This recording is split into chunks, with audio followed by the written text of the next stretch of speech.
ये स्टूडेंट्स कैसे हैं आप लोग। उम्मीद करता हूं कि आप लोग स्वस्थ होंगे, मस्त होंगे, अपनी पढ़ाई में व्यस्त होंगे। दोस्तों मैं विनय विश्वकर्मा आपका स्वागत करता हूं आपके अपने चैनल विनय स्टडी में। दोस्तों आज के वीडियो में हम क्लास 12 बायोलॉजी का 2025 का मॉडल पेपर को सॉल्व करेंगे। तो अगर आप वीडियो पर हैं तो वीडियो को लाइक कर दीजिएगा, चैनल पर सब्सक्राइब कर दीजिए, क्योंकि बोर्ड एग्जाम के हर इंपॉर्टेंट टॉपिक का वीडियो आपको डेली मिलता रहेगा।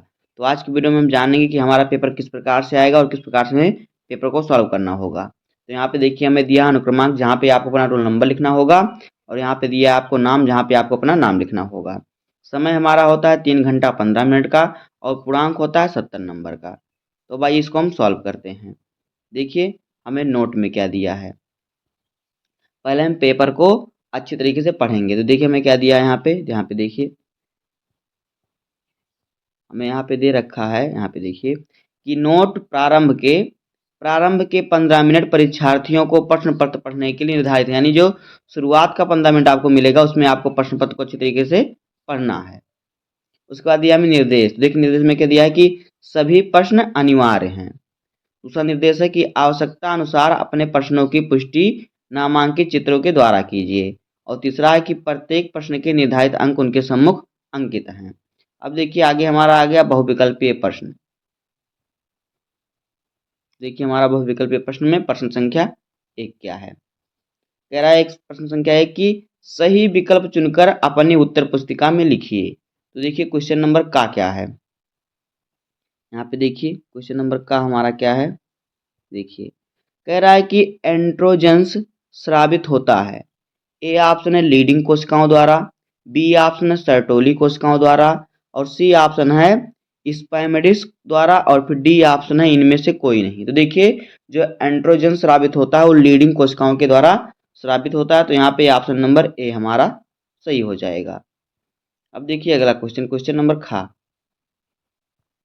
अगला क्वेश्चन देखिए क्या कह रहा है यहाँ पे। देखिए अगला क्वेश्चन कह रहा है कि कौन सा अनुवांशिक विकार यानी कौन सा अनुवांशिक रोग 21वें क्रोमोसोम की त्रिसूत्रता के कारण होता है। यानी कौन सा अनुवांशिक रोग 21वें क्रोमोसोम की त्रिसूत्रता के कारण होता है।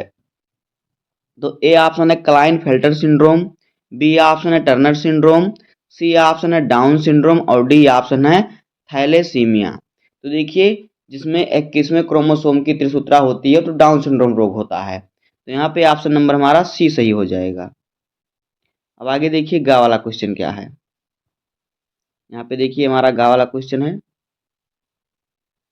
देखिए कह रहा है कि निम्नलिखित में से किस रोग की पुष्टि बिडाल परीक्षण द्वारा की जाती है। यानी जब आप लोगों को बुखार होता है तो आप जाते हैं तो डॉक्टर बोलता है कोई बिडाल टेस्ट कराना पड़ेगा, मतलब कि जो ब्लड होता है ब्लड का बिडाल टेस्ट करना पड़ता है। तो कह रहा है कि यहाँ पे इन चारों में से किसके रोग को पहचानने के लिए बिडाल टेस्ट होता है। तो ए ऑप्शन है टाइफाइड, बी ऑप्शन है मलेरिया, सी ऑप्शन है अतिसार पेचिस, और डी ऑप्शन है फाइलेरिया। तो देखिए जो बिडाल टेस्ट होता है वो टाइफाइड की पुष्टि करने के लिए होता है। तो यहाँ पे ऑप्शन नंबर ए सही हो जाएगा। अब देखिए अगला क्वेश्चन, क्वेश्चन नंबर घा। देखिए क्वेश्चन नंबर घा क्या कह रहा है यहाँ पे देखिए। देखिए क्वेश्चन है कि आनुवांशिक रूपांतरण के संबंध में कौन सा कथन सत्य है। तो ए ऑप्शन है आनुवांशिक रूपांतरण ने फसलों को सूखा व ठंड के प्रति अधिक सहिष्णु बनाया। बी ऑप्शन है आनुवांशिक रूपांतरण ने रासायनिक पीड़कनाशकों पर निर्भरता को कम किया, और सी ऑप्शन है आनुवांशिक रूपांतरण ने खाद्य पदार्थों के स्तर में वृद्धि की है, और डी ऑप्शन है इनमें से सभी। तो यहाँ पे सही ऑप्शन हो जाएगा इनमें से सभी। तो यहाँ पे ऑप्शन नंबर हमारा डी सही हो जाएगा। अब आगे देखिए हमारा क्या आ गया, आगे हमारा आ गया अति ही लघुत्तरीय प्रश्न। ये देखिए आगे आ गया हमारा अति लघुत्तरीय प्रश्न। तो देखिए यहाँ पे प्रश्न संख्या हमारा दूसरे का क्या कह रहा है। देखिए ये हमारा प्रश्न है। तो देखिए दूसरे का क्या कह रहा है। कह रहा है कि अनिषेक जनन से आप क्या समझते हैं, एक उदाहरण दीजिए। उत्तर देखिए हमारा हेडिंग है अनिषेक जनन। तो देखिए अनिषेक जनन क्या होता है। देखिए बिना निषेचन के मादा युग्मक से नए जीव के बनने की क्रिया को ही अनिषेक जनन कहते हैं। इसी प्रकार पौधे के कुछ भाग जैसे कि बाह्य दलपुंज, पुष्पासन, अंडाशय को छोड़कर अंडाशय को छोड़कर बाकी से बनने वाले नए फलों को आभासी फल कहते हैं, जैसे कि सेब और नाशपाती। ये होता है अनिषेक जनन। अब देखिए अनिषेक जनन फिर से पढ़ लीजिए क्या होता है। बिना निषेचन के ही मादा युग्मक से नए जीव के बनने की क्रिया हुई को ही अनिषेक जनन कहते हैं। और ये जंतुओं में हो गया, लेकिन पौधों में किस प्रकार से होता है। कुछ पौधों में जैसे कि बाह्य दलपुंज पुष्पासन यानी अंडाशय को छोड़कर नए फल बनने की प्रक्रिया को क्या कहते हैं, अनिषेक जनन कहते हैं। यानी जिसमें अंडाशय से फल का निर्माण ना हो, अन्य भागों से हो। अब देखिए अनिषेक फलन क्या है। देखिए वह क्रिया जिसमें पौधों का फल का निर्माण निषेचन के द्वारा होता है, यानी निषेचन के बिना निषेचन के होता है। वह क्रिया जिसमें पौधों से फल का निर्माण बिना निषेचन के हो, यानी उसमें निषेचन की क्रिया ना हो, उसे कहते हैं अनिषेक फलन। जिसमें निषेचन ना हो अनिषेक फलन होता है, जैसे कि केला और अनानास। अब आगे देखिए खा वाला क्वेश्चन क्या है। आगे देखिए हमारा आ गया क्वेश्चन नंबर खा। तो देखिए क्या है क्वेश्चन नंबर खा। देखिए कह रहा है कि मंगोलियाई जड़ता क्या है, इसे किसने खोजा था। तो देखिए हेडिंग हमारा है मंगोलियाई जड़ता। देखिए डाउन सिंड्रोम एक प्रकार का आनुवांशिक विकार है। इसमें गुणसूत्र के 21वें जोड़े में एक अतिरिक्त गुणसूत्र बढ़ जाने के कारण, जिसके कारण 46 के स्थान पर 47 गुणसूत्र बन जाते हैं, इसे ही त्रिगुणसूत्रता कहते हैं। अब देखिए अगला क्वेश्चन आ गया हमारा, क्वेश्चन नंबर गा क्या है। देखिए गा वाला क्वेश्चन क्या है। कह रहा है कि सेब को एक आभासी फल क्यों कहते हैं, पुष्प का कौन सा भाग फल की रचना करता है। तो उत्तर देखिए, जब फलों का विकास पुष्प के अन्य भाग जैसे कि बाह्य दलपुंज पुष्पासन से हो तो ऐसे फलों को आभासी फल या असत्य फल कहते हैं। उदाहरण के लिए सेब और नाशपाती। अब आगे देखिए अगला क्वेश्चन क्या है, क्वेश्चन नंबर घ। देखिए अगला क्वेश्चन देखिए क्या है। अगला क्वेश्चन है कि यदि एक द्विरज्जुक डीएनए में 20% साइटोसिन है तो डीएनए से मिलने वाले एडेनिन के प्रतिशत की गणना कीजिए। उत्तर देखिए, 4 ग्राफ के नियमानुसार द्विरज्जुक डीएनए में एडेनिन की संख्या थाइमिन के बराबर होती है, एवं जो साइटोसिन की संख्या ग्वानिन के बराबर होती है। यानी जो एडेनिन होता है वो थाइमिन के बराबर होता है और जो साइटोसिन होता है वो ग्वानिन के बराबर होता है। तो अगर किसी में यहाँ पे देखिए, तो यदि डीएनए में 100% में से 20% साइटोसिन है, तो जितना साइटोसिन होगा उतना ही ग्वानिन होगा, तो ग्वानिन भी 20% होगा, और बचे 60% में एडेनिन और थाइमिन आधे आधे होंगे। तो अतः डीएनए की एडेनिन जो होगा डीएनए में वो 30% होगा, और जो ग्वानिन होगा वो भी 30%, सॉरी एडेनिन और फिर जो थाइमिन होगा दोनों 30% होगा। इसी प्रकार से इसका उत्तर हो जाएगा। अब आगे देखिए क्वेश्चन नंबर 5 क्या कह रहा है। देखिए क्या कह रहा है। कह रहा है कि जैव प्रबलीकरण का क्या अर्थ है, व्याख्या कीजिए। तो देखिए जैव प्रबलीकरण, तो देखिए उन्नत खाद्य गुणवत्ता को सुधारने के लिए पादप प्रजनन द्वारा ऐसे पादप किस्मों का निर्माण किया जाता है जिनमें खनिज लवण, विटामिन, पूर्ण प्रोटीन तथा स्वास्थ्यवर्धक वसा आदि पदार्थों की पूर्ण मात्रा पाई जाए और स्वास्थ्यवर्धक का स्तर बढ़ाया जाए। इस प्रक्रिया को जैव प्रबलीकरण कहते हैं। उदाहरण के लिए गोल्डन राइस जो विटामिन ए से भरपूर होता है, ये होता है जैव प्रबलीकरण। अब देखिए हमारा आ गया लघु उत्तरीय फर्स्ट। क्या आ गया हमारा लघु उत्तरीय फर्स्ट क्वेश्चन। तो देखिए यहाँ पे क्वेश्चन नंबर तीसरे का क्या कह रहा है। देखिए क्वेश्चन हमारा क्या कह रहा है तीसरे का यहाँ पे देखिए हमारा क्वेश्चन हो गया है। तो देखिए क्या कह रहा है। कह रहा है कि पुनर्योगज डीएनए तकनीकी से आप क्या समझते हैं, इसके कृषि में उपयोग का वर्णन कीजिए। पुनर्योगज डीएनए तकनीकी से आप क्या समझते हैं, इसका जो कृषि में इसका उपयोग है उसका वर्णन करना है। तो देखिए इसका उत्तर यहाँ पे देखिए हमारा हेडिंग है पुनर्योगज डीएनए। तो देखिए किसी वांछित विजातीय डीएनए खंड को एक वाहक डीएनए खंड से जोड़कर बनाया गया डीएनए पुनर्योगज डीएनए कहलाता है। पुनर्योगज डीएनए क्या होता है, किसी वांछित विजातीय डीएनए खंड को एक वाहक डीएनए खंड से जोड़कर जो डीएनए बनाया जाता है वही होता है पुनर्योगज डीएनए।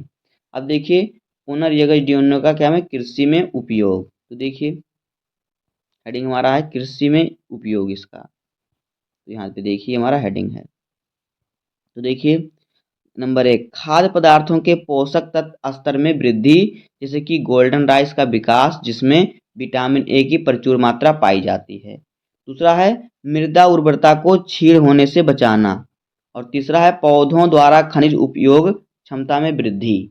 और चौथा है पीड़कनाशी प्रतिरोधी फसलों का विकास।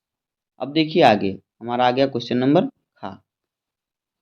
देखिए खा वाला क्वेश्चन क्या कह रहा है यहाँ पे देखिए। देखिए खा वाला क्वेश्चन कह रहा है कि प्लाजिम्ड किसे कहते हैं तथा प्लाजिम्ड का मुख्य उपयोग लिखिए। तो देखिए जीवाणुओं में उपस्थित मुख्य वृत्ताकार डीएनए अणु के अतिरिक्त उपस्थित छोटे अतिरिक्त गुणसूत्रीय डीएनए अणुओं को जिसमें आनुवांशिक सूचना निहित होती है उसे प्लाजिम्ड कहते हैं। अब देखिए प्लाजिम्ड का उपयोग। देखिए पुनर्योगज डीएनए की क्लोनी प्रतिकृति बनाने के लिए किया जाता है। इस पर एंटीबायोटिक प्रतिरोधी जीन भी उपस्थित होते हैं। ये होता है प्लाजिम्ड का उपयोग। अब आगे देखिए अगला क्वेश्चन हमारा है कि कैंसर पर टिप्पणी लिखिए। क्या क्वेश्चन हमारा है, कैंसर पर टिप्पणी लिखिए। तो देखिए हमारा हेडिंग है यहाँ पे कैंसर, यहाँ पे हमारा हेडिंग है कैंसर। तो देखिए इसका उत्तर, यह एक कष्टदायक रोग है जिससे प्रतिवर्ष लाखों व्यक्तियों की मृत्यु होती है। जो कैंसर है एक कष्टदायक रोग है, इसमें क्या होता है हर साल लाखों व्यक्ति की इससे मृत्यु होती है, इससे मरते हैं। अगला हेडिंग है कैंसर के कारण। तो देखिए कैंसर उत्पन्न करने वाले पदार्थों को कार्सिनोजन कहते हैं। क्या कहते हैं, कार्सिनोजन। जैसे कि देखिए कौन कौन से पदार्थ हैं जो कैंसर उत्पन्न करते हैं। यहाँ पे देखिए भौतिक कारक क्या हैं। देखिए पराबैंगनी किरणें, आयोनाइजिंग विकिरण, एक्सरे और गामा रे, ये सभी किरणें क्या करती हैं, कैंसर उत्पन्न करती हैं। उसके बाद है रासायनिक कारक। तो देखिए रासायनिक कारक क्या है, कैडमियम ऑक्साइड, मस्टर्ड गैस, कालिख, सिगरेट का धुआं आदि। उसके बाद देखिए जैविक कारक क्या है। तो जैविक कारक हैं क्या है, देखिए ऑन्कोजेनिक विषाणु। और चौथा नंबर है आनुवांशिक कारक। अब देखिए कैंसर के लक्षण क्या क्या हैं। यहाँ पे देखिए हमारा हेडिंग कैंसर के लक्षण। तो देखिए क्या क्या है कैंसर के लक्षण। देखिए नंबर 1, घाव का जल्दी ठीक ना होना, जिसको कैंसर होता है उसका घाव जल्दी ठीक नहीं होता। दूसरा है शरीर के किसी भाग में गांठ का बनना, जैसे कि जीभ के कैंसर, स्तन के कैंसर आदि में। तीसरा है शरीर के किसी तिल या मस्से में अचानक तीव्र वृद्धि होना। और चौथा है शरीर के भार में निरंतर कमी होना। और पांचवा है भोजन को निगलने या बोलने में कठिनाई का होना। ये होते हैं कैंसर के लक्षण। अब देखिए कैंसर के प्रकार। देखिए कैंसर के प्रकार। तो देखिए कैंसर को निम्नलिखित 3 समूहों में बांटा जा सकता है। नंबर 1 है कार्सिनोमा। देखिए कार्सिनोमा क्या होता है, जैसे कि स्तन का कैंसर, फेफड़ों का कैंसर आदि से कहते हैं कार्सिनोमा। दूसरा है साकोरमा। तो देखिए जैसे कि अस्थि कैंसर यानी हड्डियों का कैंसर, लसीका गांठों का कैंसर, अग्नाशय का कैंसर और त्वचा का कैंसर। उसके बाद तीसरा है ल्यूकीमिया। तो देखिए ल्यूकीमिया क्या होता है, यह रुधिर की कोशिकाओं का कैंसर है। इसमें WBC की संख्या में अत्यधिक वृद्धि हो जाती है। जो व्हाइट ब्लड सेल होता है उसकी संख्या बढ़ जाती है, ये होता है ल्यूकीमिया। अब आगे देखिए अगला क्वेश्चन है क्वेश्चन नंबर घ। देखिए इस क्वेश्चन का आंसर क्या होगा, यहाँ पे देखिए कह रहा है कि जात की परिभाषा लिखिए, इसके 2 लक्षण बताइए। तो देखिए उत्तर, देखिए समान जीवधारियों के उस समूह को जाति कहते हैं जो प्रकृति में परस्पर जनन करके प्रजनन योग्य संतान उत्पन्न करते हैं। ये होता है जात। जात क्या होता है, समान जीव से अपने समान जीवधारियों का वह समूह होता है जो प्रकृति में परस्पर प्रजनन करके अपने जैसे जीव उत्पन्न करते हैं। अब देखिए दूसरा क्या है इसमें, इसके लक्षण देखिए जात, ये जात की परिभाषा हो गया। जात के लक्षण देखिए। तो देखिए जाति वर्गीकरण की मूल इकाई है, यह समान जीन पूल साझा करती है। दूसरा है एक जात के सदस्यों को अन्य जात के सदस्यों से आकारीय लक्षणों के आधार पर एक दूसरे से पृथक करते हैं। अब देखिए अगला क्वेश्चन क्या है, क्वेश्चन नंबर 5वां। देखिए 5वां नंबर क्वेश्चन क्या कह रहा है यहाँ पे देखिए, कह रहा है कि बायोपायरेसी पर उदाहरण सहित टिप्पणी कीजिए, लिखिए तथा ज्यो एकाधिकार बायोपेटेंट जिसे कहते हैं क्या है। बायोपेटेंट यानी ज्यो एकाधिकार क्या है। तो उत्तर देखिए, किसी देश के जैविक संसाधनों से कि जीव जंतु व आनुवांशिक पदार्थ का किसी दूसरे देश के द्वारा बिना जानकारी के उपयोग में लाना बायोपायरेसी कहलाता है। किसी देश की सरकार द्वारा किसी जैविक वस्तु अथवा सेवा के खोजकर्ता को दिया जाने वाला अधिक अधिकार जो अन्य व्यक्तियों संस्थाओं को इस खोज के व्यावसायिक उपयोग से रोकता है उसे कहते हैं पेटेंट। इस प्रकार से होगा बायोपायरेसी, इस प्रकार से होगा जियो पेटेंट। अब देखिए अगला हमारा आ गया लघुत्तरीय सेकंड। देखिए लघुत्तरीय सेकंड हमारा आ गया, यहाँ पे देखिए प्रश्न संख्या चौथे का क्या है। देखिए प्रश्न संख्या चौथे का क्या कह रहा है, यहाँ पे देखिए प्रश्न हमारा ये है। देखिए कह रहा है कि बंध दंपतियों को संतान पाने हेतु सहायता देने वाली विधियों का वर्णन कीजिए। तो देखिए इसका उत्तर, बंध दंपति आपको जो जिसे कहते हैं बांझ दंपति जिसे जिन्हें बच्चे ना हो। तो देखिए इसका उत्तर, देखिए ऐसे स्त्री या पुरुष जो संतान उत्पन्न करने में सक्षम नहीं होते बंध दंपतियां कहलाते हैं तथा इस घटना को बंध्यता भी कहा जाता है। इसके अनेक कारण हो सकते हैं एवं यह कमी स्त्री व पुरुष दोनों में हो सकती है। पहला देखिए क्या है, पहला कैसे हो, तो यहाँ पे है अंड अंतः अंतःडिंब वाहिनी स्थानांतरण के द्वारा, मतलब यहाँ पे इसके द्वारा इन्हें संतान उत्पन्न हो सकती है। तो कैसे देखिए, देखिए ऐसी स्त्रियां जिनकी अंडवाहिनी में विकृति होती है, यानी जिनका अंडवाहिनी में कोई रोग होता है जिसकी अंडवाहिनी खराब हो जाती है, उनके अंडाणु को बाहर प्रयोगशाला में पुरुष के शुक्राणु के साथ उचित गर्भाशय, जो गर्भाशय का वातावरण होता है उसी वातावरण में प्रयोगशाला में क्या करते हैं निषेचन कराया जाता है एवं भ्रूण को माता की फैलोपियन नलिका में स्थानांतरित कर दिया जाता है। इस प्रक्रिया को अंतःडिंबवाहिनी स्थानांतरण कहा जाता है, जिसे कहते हैं जाइगोट इंट्राफैलोपियन ट्रांसफर, जिसे जिफ्ट भी कहा जाता है। उसके बाद देखिए दूसरा क्या है, अंतः गर्भाशयी स्थानांतरण। क्या है, अंतः गर्भाशयी स्थानांतरण। तो देखिए इस प्रक्रिया में 8 ब्लास्टोमियर से अधिक अवस्था वाले भ्रूण को सीधे स्त्री के गर्भाशय में स्थानांतरित कर देते हैं। अब देखिए हमारा अगला क्वेश्चन क्या आ गया, यहाँ पे देखिए अगला क्वेश्चन हमारा आ गया, यहाँ पे देखिए क्या है, कह रहा है कि पारजीनी जीवाणु से क्या तात्पर्य है। उत्तर देखिए, ऐसे जीवाणु जिनके डीएनए में अपनी अभिव्यक्ति करने वाला एक अतिरिक्त बाह्य जीन व्यवस्थित होता है जो पारजीनी जीवाणु कहलाता है। जैसे कि पारजीनी ई कोलाई जीवाणु की सहायता से मानव इंसुलिन तैयार किया जाता है।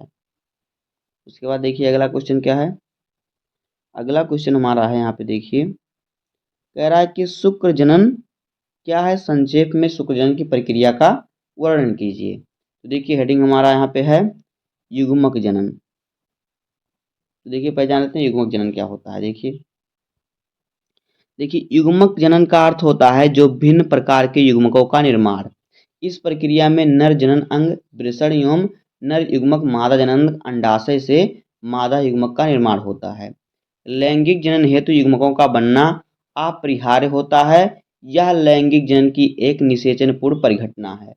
मानव में नर युग्मक शुक्राणुओं का बनना शुक्र जनन तथा मादा युग्मक अंडाणु का बनना अंड जनन कहलाता है। आगे देखिए यहाँ पे देखिए यौना प्रारंभ पर, यहाँ पे शुक्र जनन कैसे होता है, शुक्र जनन के बाद सूत्री विभाजन होता है। उसके बाद प्राथमिक शुक्र कोशिकाएं बनती हैं, उसके बाद इसमें प्राथमिक अर्धसूत्री विभाजन होता है, फिर द्वितीयक शुक्राणु कोशिकाएं बनती हैं, फिर उसमें द्वितीय अर्धसूत्री विभाजन होता है। यहाँ पे देखिए बगल में चित्र बना हुआ, तो वहाँ पे क्या होता है शुक्र परसु या फिर शुक्राणु पूर्व जिसे कहते हैं उसका विभेदन होता है, फिर उसके बाद शुक्राणु बनता है। यहाँ पे देखिए अब आगे देखिए हमारा आ गया शुक्र जनन। तो देखिए हेडिंग हमारा है शुक्र जनन। देखिए वृषण में शुक्राणुओं का निर्माण शुक्राणु जनन कहलाता है, शुक्र जनन कहलाता है। यह प्रक्रिया लैंगिक हार्मोन्स द्वारा प्रभावित होती है। शुक्र जनन प्रक्रिया 2 चरणों में बांटा गया, जो शुक्र जनन प्रक्रिया होती है इसको 2 चरणों में बांटा गया है। देखिए क्या है, नंबर 1 है जनन कोशिकाओं से स्पर्मेटिड का निर्माण, और दूसरा है स्पर्मेटिड का शुक्राणु में कायांतरण। तो देखिए पहला क्या है, जनन कोशिकाओं से स्पर्मेटिड का निर्माण। तो देखिए जनन कोशिकाओं से स्पर्मेटिड का निर्माण, देखिए इसको निम्न 3 प्रक्रियाओं में बांटा जा सकता है। नंबर 1 है क्या, गुणन प्रावस्था। तो देखिए नंबर 1 गुणन प्रावस्था, दूसरा वृद्धि प्रावस्था, और तीसरा है परिपक्व प्रावस्था। तो देखिए पहले देखते हैं गुणन प्रावस्था क्या होता है। तो देखिए इसमें क्या होता है, शुक्रजनक नलिकाओं की जनन एपिथीलियम की कोशिकाओं में समसूत्री विभाजन द्वारा शुक्राणु जनन कोशिका का निर्माण होता है। ये कोशिकाएं द्विगुणित होती हैं।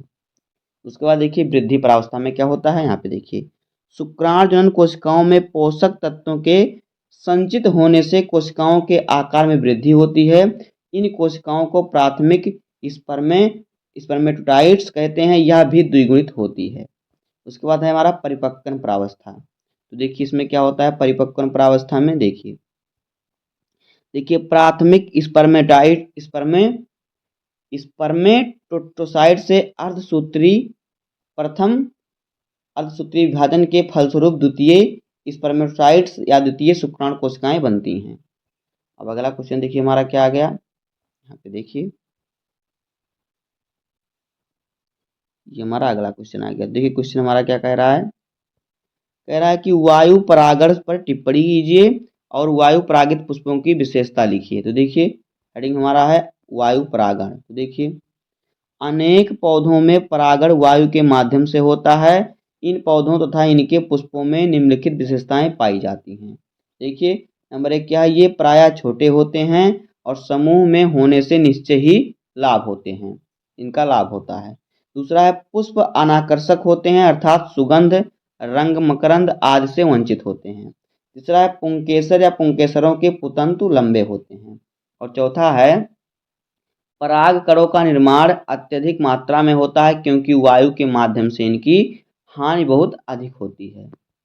अब आगे देखिए 5वां क्वेश्चन क्या है, देखिए क्वेश्चन नंबर 5वां क्या कह रहा है, यहाँ पे देखिए 5वां नंबर क्वेश्चन है कि भ्रूणपोष किसे कहते हैं, किसी एक प्रकार के भ्रूणपोष के बारे में लिखिए। देखिए उत्तर, द्विनिषेचन के एक पद त्रिसंलयन जिसमें एक नर युग्मक का संलयन द्वितीय केंद्रक से होता है और इसके फलस्वरूप भ्रूणपोष के बने हुए त्रिगुणित प्राथमिक भ्रूणपोष केंद्रक से एक पोषक संरचना ऊतक का परिवर्धन होता है, इसे ही भ्रूणपोष कहते हैं। यह विकासशील भ्रूण को पोषण प्रदान करता है। तो यहाँ पे देखिए इसका चित्र बना हुआ है। आगे भ्रूणपोष 3 प्रकार के होते हैं, कौन कौन देखिए, केंद्रीय भ्रूणपोष, कोशिकीय भ्रूणपोष और हिलोबियल भ्रूणपोष। अब आगे हमारा क्वेश्चन नंबर खा। तो देखिए खा वाला क्वेश्चन क्या है, यहाँ पे देखिए ये खा वाला क्वेश्चन है कि चित्रों की सहायता से लघु बीजाणु जनन का वर्णन कीजिए। तो देखिए उत्तर, पराग कोश की प्रत्येक पाली में 2 कोष्ठक होते हैं, इन्हें पराग कोष्ठ या लघु बीजाणु धानियां कहते हैं। पराग कोश में परागकण या लघु बीजाणु बनने की क्रिया को ही लघु बीजाणु जनन कहते हैं। तो यहाँ पे देखिए यहाँ पे चित्र बना हुआ है, इसको आप स्क्रीनशॉट ले लीजिए। आगे देखिए पढ़ते हैं, आगे देखिए पराग कोश में सक्रिय कोशिकाओं का एक समूह होता है। प्रत्येक परागपुट की भित्ति का निर्माण कोशिकाओं के 4 स्तरों से होता है। ये 4 स्तर हैं, बाहर से अंदर के क्रम में बाह्य त्वचा, अंतस्थिसियम या फिर एंडोथीसियम, मध्यपर्त व टेप्टम होता है। प्रारंभिक अवस्था में परागकोश केवल एपिडर्मिस से घिरा होता है। परागकोश की चारों पालियों में बाह्य त्वचा के नीचे अलग अलग अंतः स्तरीय कोशिकाएं बड़े आकार की तथा अधिक स्पष्ट दिखाई देने लगती हैं। इस कोशिका को परपरसु कोशिका कहते हैं। प्रत्येक परपरसु कोशिका परिणत विभाजन द्वारा विभाजित होकर 2 कोशिकाएं बनाती है। नंबर 1 है बाहरी कोशिका जो प्राथमिक भित्तीय कोशिका, तथा भीतरी कोशिका जो होती है प्राथमिक बीजाणु जनन कोशिका का है। अब देखिए अगला क्वेश्चन क्या है, अगला क्वेश्चन है जनसंख्या विस्फोट एवं निवारण पर निबंध लिखिए। देखिए हेडिंग हमारा है जनसंख्या विस्फोट। तो देखिए अपेक्षाकृत अल्प समय में हुई तीव्र जनसंख्या वृद्धि को ही जनसंख्या विस्फोट कहते हैं। अब देखिए क्या आगे अगला हेडिंग है, जनसंख्या विस्फोट के परिणाम अथवा परिवार नियोजन की आवश्यकता। तो देखिए इसका क्या आपको लिखना है। बढ़ती हुई जनसंख्या के कारण निम्नलिखित समस्याएं उत्पन्न हो रही हैं। नंबर 1 है खाद्य आपूर्ति की समस्या, यानी खाने की समस्या में, खाने वाली चीज़ों की पूरा करने में समस्या। देखिए इसमें क्या है, जनसंख्या वृद्धि के अनुपात में खाद्यान्नों का उत्पादन कम हो रहा है और बच्चे कुपोषण का शिकार हो रहे हैं। दूसरा देखिए क्या है, शिक्षा की समस्या, शिक्षा की व्यवस्था की समस्या। तो देखिए शिक्षण संस्थाओं की कमी के कारण बच्चों को पढ़ाई के लिए प्रवेश पाना कठिन हो रहा है। और तीसरा है रोजगार की समस्या और चौथा है स्वास्थ्य एवं चिकित्सा सेवा समस्या। आगे देखिए अगला देंगे जनसंख्या वृद्धि पर नियंत्रण के उपाय। तो देखिए जनसंख्या वृद्धि पर नियंत्रण के उपाय यहाँ पे देखिए, पहला है वैधानिक उपाय। तो देखिए इसमें क्या होता है, सरकार ने कानून बनाकर विवाह के लिए आयु की न्यूनतम सीमा तय की है। लड़कियों के लिए यह 18 वर्ष तथा लड़कों के लिए 21 वर्ष है। दूसरा शिक्षा व जागरूकता, और फिर तीसरा आर्थिक स्थिति में सुधार, और फिर चौथा है परिवार कल्याण संबंधी कार्यक्रमों को बढ़ावा और फिर बढ़ाना, और फिर पांचवा स्वास्थ्य एवं शिक्षा। इससे जनसंख्या पर नियंत्रण मिलेगा। अब आगे देखिए अगला क्वेश्चन क्या है। अगला क्वेश्चन देखिए क्या है, अगला क्वेश्चन है यहाँ पे देखिए, कह रहा है कि मेंडल ने जिन लक्षणों की वंशागत का अध्ययन किया उनमें से 4 के नाम लिखिए। अथवा मेंडल ने मटर के कितने जोड़ी विपरीत लक्षणों का अध्ययन किया था। तो देखिए दोनों क्वेश्चन का आंसर एक ही होगा, तो आइए इसका उत्तर लिखते हैं। देखिए मेंडल ने मटर के पौधों में निम्न 7 लक्षणों की वंशागति का अध्ययन किया था। तो देखिए 7 लक्षण कौन कौन से हैं यहाँ पे देखिए, पहला है पौधों की ऊंचाई, लंबापन और बौनापन। दूसरा है पुष्प का रंग बैंगनी और सफेद। तीसरा है बीज का आकार गोल और झुर्रीदार। चौथा है बीज का रंग पीला और हरा, और पांचवा है फली का रंग हरा और पीला। आगे देखिए क्या है, छठवां है फली का आकार फूली एवं सिकुड़ी, और सातवां है पुष्प की स्थिति कक्षस्थ एवं अंतःस्थ। अब देखिए अगला क्वेश्चन क्या है। अगला क्वेश्चन हमारा है कि निम्नलिखित पर टिप्पणी कीजिए। सप्रभाविता पर और फिर देखिए सप्रभाविता पर और फिर आनुवांशिक कोड पर, तो इस पर हमें टिप्पणी लिखना है। तो देखिए हमारा हेडिंग है पहला सप्रभाविता। तो देखिए सप्रभाविता पर टिप्पणी आपको किस प्रकार से लिखनी है। देखिए वंशागति का वह प्रकार जिसमें किसी विषम युग्मजी में 2 एलील अभिव्यक्त होते हैं सप्रभाविता कहलाती है। मनुष्य में AB रक्त का समूह इसका उदाहरण है। अब देखिए अगला है आनुवांशिक कोड। तो देखिए आनुवांशिक कोड जीवन के प्रारंभिक समय से चली आ रही वह सार्वत्रिक कोडित सूचना है जो सभी जीवों में आनुवांशिक सूचना के आधार पर प्रोटीन संश्लेषण को विशिष्टीकृत रूप देता है। इस आनुवांशिक भाषा में प्रत्येक संकेतांतक या कोडवर्ड 3 अक्षरों का बना त्रिकूट होता है जो mRNA के न्यूक्लियोटाइडों के प्रतीकों AUGC को दर्शाता है तथा किसी एक एमिनो अम्ल को कोडित करता है। आगे देखिए mRNA अणु पर उपस्थित 3 क्षारकों का एक समूह है जो एक एमिनो अम्ल को पहचानता है और आनुवांशिक कोड कहलाता है। अब देखिए खा वाला क्वेश्चन क्या है। यहाँ पे देखिए खा वाला क्वेश्चन है कि मानव जीनोम परियोजना प्रोजेक्ट पर टिप्पणी लिखिए। मानव जीनोम परियोजना प्रोजेक्ट पर टिप्पणी लिखना है। तो देखिए यहाँ पे हेडिंग हमारा है मानव जीनोम प्रोजेक्ट। देखिए यह US डिपार्टमेंट ऑफ एनर्जी व नेशनल इंस्टीट्यूट ऑफ हेल्थ द्वारा प्रायोजित एक अंतर्राष्ट्रीय परियोजना थी। इसमें अनेक देशों के वैज्ञानिकों ने मिलकर कार्य किया। यह एक दीर्घ अवधि परियोजना थी। यह सन 1990 में प्रारंभ हुई और 2003 में पूरी हुई। अब देखिए इसके लक्ष्य क्या थे।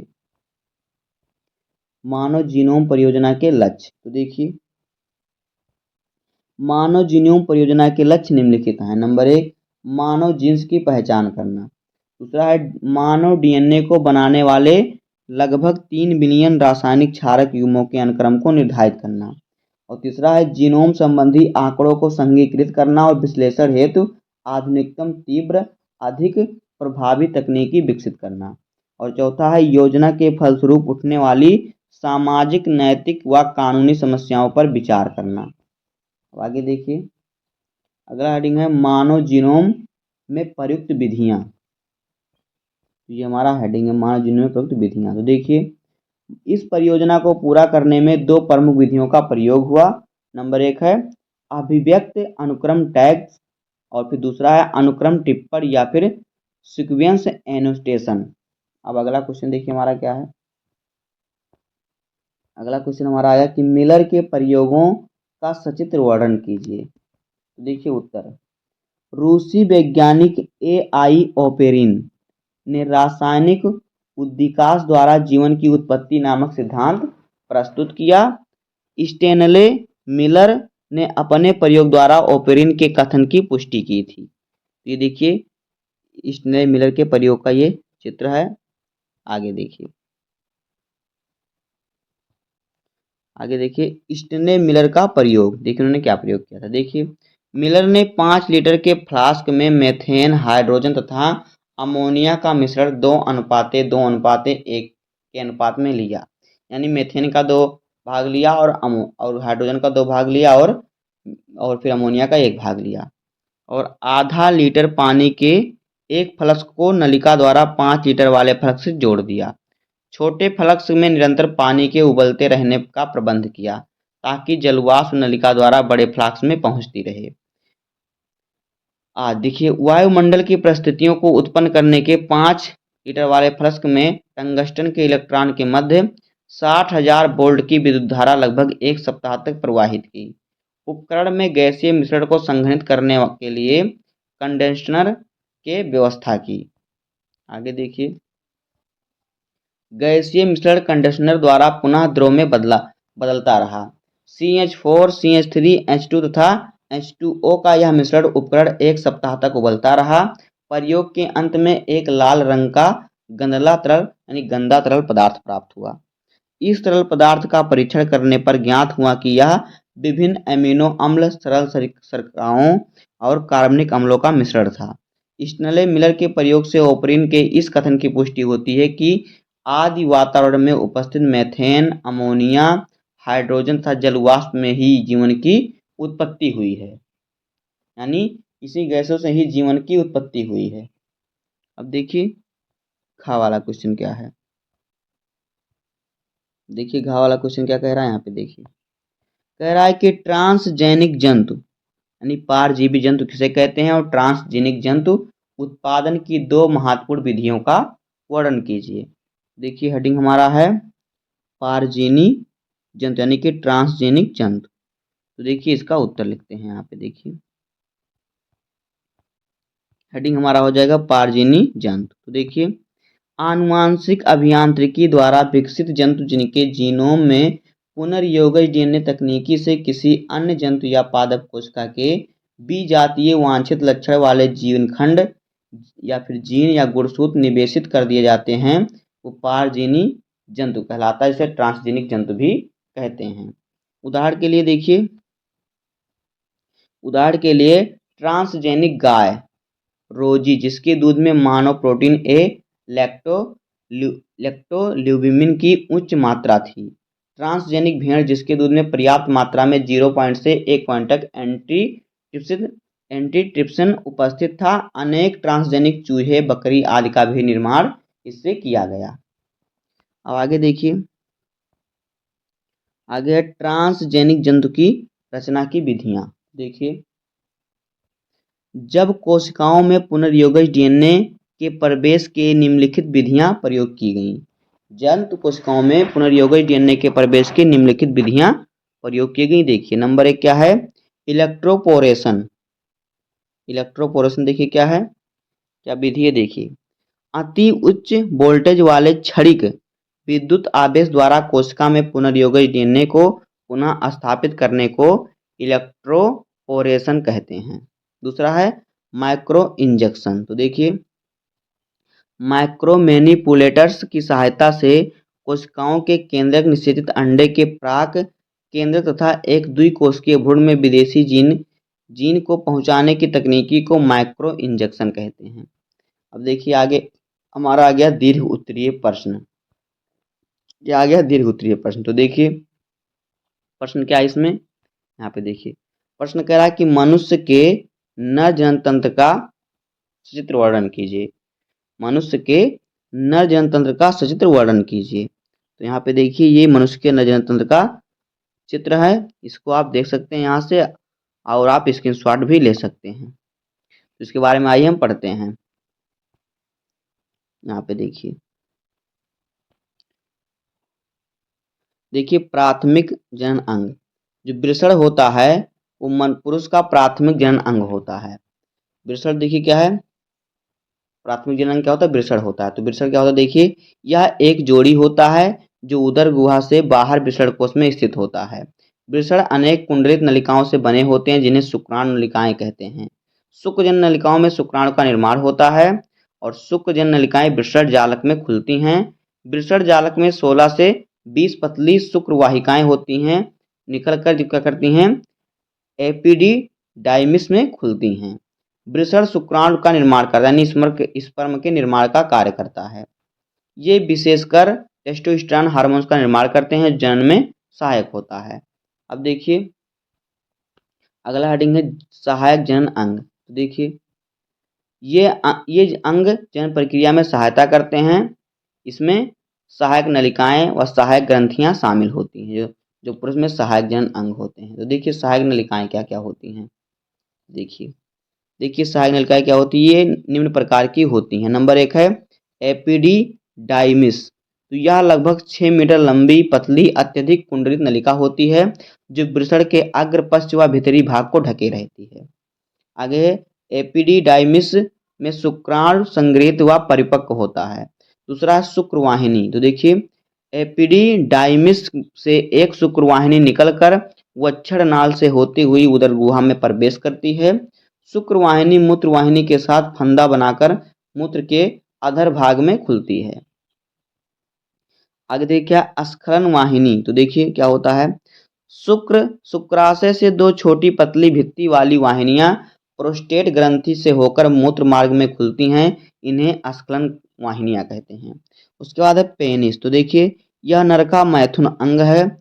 मूत्र मार्ग मूत्र व वीर दोनों हेतु साझा मार्ग है, यानी इससे मूत्र भी बाहर होता है और फिर वीर भी बाहर निकलता है, जो शिश्नाग्र पर खुलता है, यानी जो आगे की ओर खुलता है।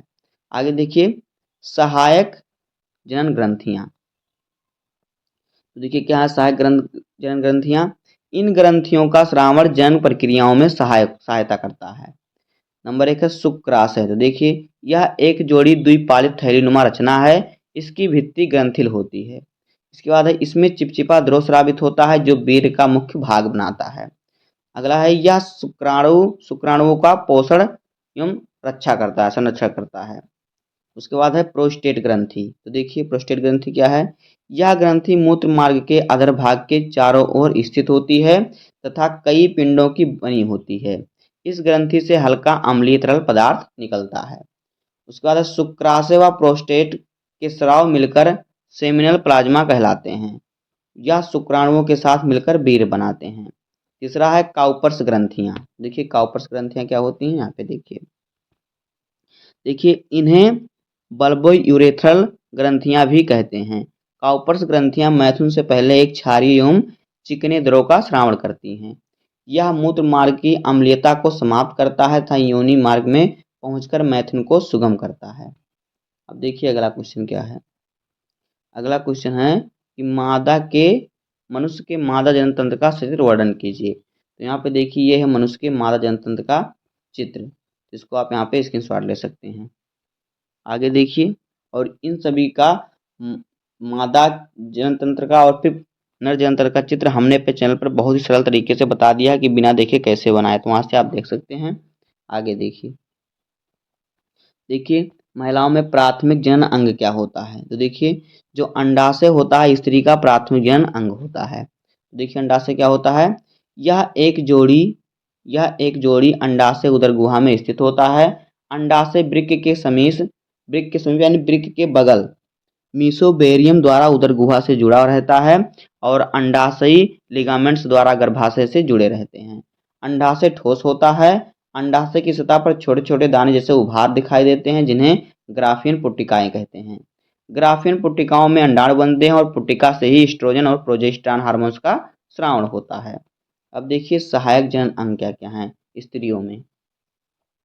तो देखिए सहायक जनन अंग, ये अंग जनन की प्रक्रिया में सहायता करते हैं। इसमें नलिकाएं व सहायक ग्रंथियां शामिल होती हैं। तो देखिए सहायक नलिकाएं क्या क्या होती हैं महिलाओं में। अंडवाहिनियां, गर्भाशय व योनि। तो देखिए अंडवाहिनियां क्या होती है, प्रत्येक अंडवाहिनियां पतली कुंडलित लगभग 10 से 12 सेमी लंबी होती है। उसके बाद देखिए इसके 3 भाग होते हैं, किसके, अंडवाहिनियों के। नंबर 1 है प्रारंभिक भाग, जो होता है क्या, जिसे कहते हैं फ्रिम्बेटेड कीप। और फिर दूसरा होता है मध्य भाग, जिसमें होता है फैलोपियन नलिका। तीसरा अंतिम भाग जो होता है इस्थमस ग्रंथि कहलाता है। दूसरा आ गया गर्भाशय। तो देखिए दोनों ओर की फैलोपियन नलिकाएं संयुक्त होकर एक गर्भाशय का निर्माण करती हैं। गर्भाशय चौड़े थैलानुमा होता है। इसकी भित्ति मोटी या व पेशी युक्त, जिसमें पेशी यानी मांसपेशियां युक्त होती है, मांसपेशियां होता है। अब देखिए योनि, यह लगभग 8 सेंटीमीटर लंबी नलिका रूपी पेशीय रचना होती है। योनि मादा जनन छिद्र द्वारा बाहर की ओर खुलती है। योनि को जन्मनाल भी कहते हैं। अब देखिए सहायक ग्रंथियां क्या क्या हैं। तो देखिए इन ग्रंथियों का स्रावण जनन प्रक्रिया में सहायता करता है। नंबर 1 है स्तन ग्रंथियां। स्तन ग्रंथियों में शिशु के लिए पोषण हेतु दूध का निर्माण होता है। दूसरा है बार्थोलिन ग्रंथियां, एक जोड़ी ग्रंथियां योनि के पार्श्व में स्थित होती हैं। दोस्तों इसी प्रकार से आपका मॉडल बायोलॉजी का पेपर होगा, इसी प्रकार से आपको सॉल्व करना। अगर आप इस प्रकार सॉल्व करेंगे तो आपको 70 में 70 नंबर मिलेंगे। तो बस दोस्तों आज की वीडियो में इतना ही। उम्मीद करता हूँ कि आपको वीडियो पसंद आया होगा। अगर आपको वीडियो पसंद आया तो वीडियो को लाइक कर दीजिएगा, चैनल पर सब्सक्राइब कर दीजिए, बेल आइकन को प्रेस कर दीजिए, क्योंकि बोर्ड एग्जाम के हर इंपॉर्टेंट टॉपिक का वीडियो आपको डेली मिलता रहेगा। तो मिलते हैं किसी नेक्स्ट वीडियो में, तब तक के लिए धन्यवाद, जय हिंद।